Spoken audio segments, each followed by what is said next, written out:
Oliver Moeller may inamin tungkol kay Kim Chu, totoong namagitan sa kanila sinagot na.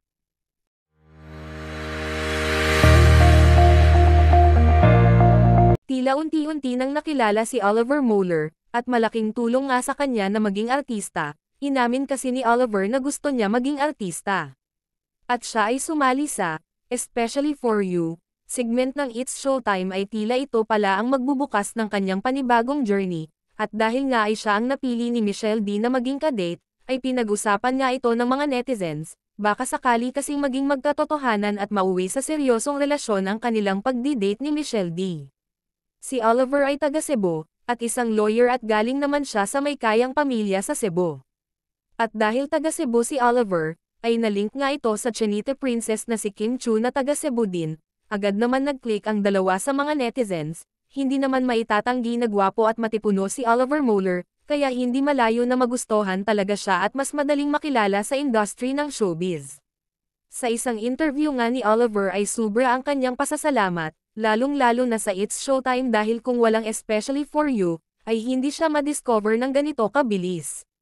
At malaking bonus pa nang malink siya kay Kim Chu, na isa sa mga sikat ngayon sa showbiz.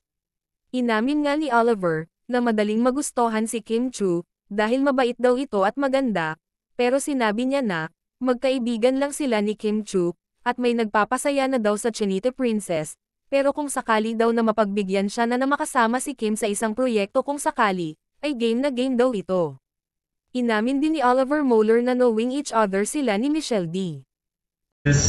Initially from the outside looking in, diba? Like you already had your predispositions on what showbiz is like.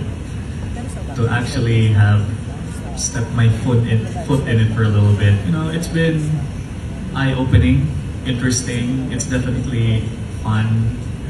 There are so many amazing people that you see, right? Like you see people on camera, and to actually meet them behind the camera, who they really are, it's been amazing. So yeah, I've definitely been enjoying it.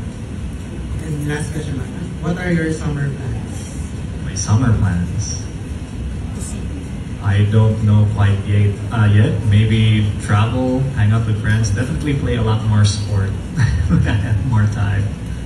Thank you. Thank you.